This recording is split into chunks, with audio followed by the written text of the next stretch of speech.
যে 16 অক্টোবর রাকসু নির্বাচন দেয়া হলো 25 সেপ্টেম্বর থেকে পিছিয়ে, এটা অবশ্যই আমরা মানি না, আপনারা দেখতেই পাচ্ছেন।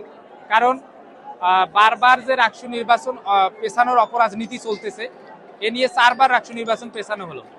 তারা যদি রাকসু নির্বাচন দেওয়ার মানসিকতা তাদের না থাকে, তারা একবারেই বলুক যে আমরা রাকসু নির্বাচন দিব না। কিন্তু এভাবে বারবার পেছানোর অপরাজনীতি করার দরকার নাই। ছাত্রদলকে বা যারা রাকসু বানচাল করতে চায় তাদেরকে প্রিভিলেজ দিতে গিয়ে যদি তারা রাকসু নির্বাচন বারবার পিছিয়ে এক সময় গিয়ে বলে যে আমরা রাকসু নির্বাচন এবার আর করবো না, সেই কথাটা আগেই বললে শিক্ষার্থীদের জন্য সুবিধা হয়। বারবার এভাবে তারা শিক্ষার্থীদের বিভ্রান্ত করতেছে।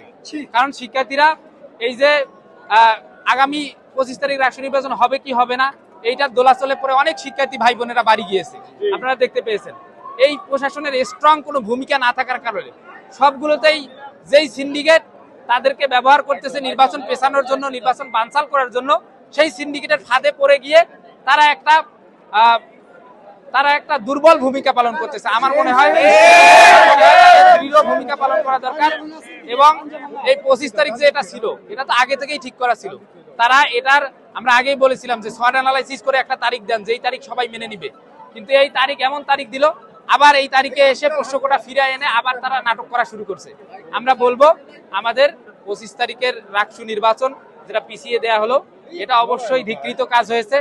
আমাদের কর্মসূচি, পরবর্তী কর্মসূচি আপনাদের জানিয়ে দেবো ইনশাআল্লাহ। একটু জানতে চাইবো যে 16 তারিখে যে নির্বাচনের তারিখ ঘোষণা করা হয়েছে, এই নির্বাচন কমিশনের অধীনে সেই যে নির্বাচন আপনারা অংশ নেবেন কিনা? জি জি, এই নির্বাচন কমিশনের অধীনে আপনারা 16 অক্টোবর নির্বাচনে যাবেন কিনা? আমরা বললাম যে আমাদের পরবর্তী যে সিদ্ধান্ত, এখন তো আমাদের মিছিল চলতেছে, এই মিছিল থেকে পরবর্তী সিদ্ধান্ত, এখন আপাতত ডিসিশন আমরা মানি না, পরবর্তী সিদ্ধান্ত আমরা জানাচ্ছি ইনশাআল্লাহ।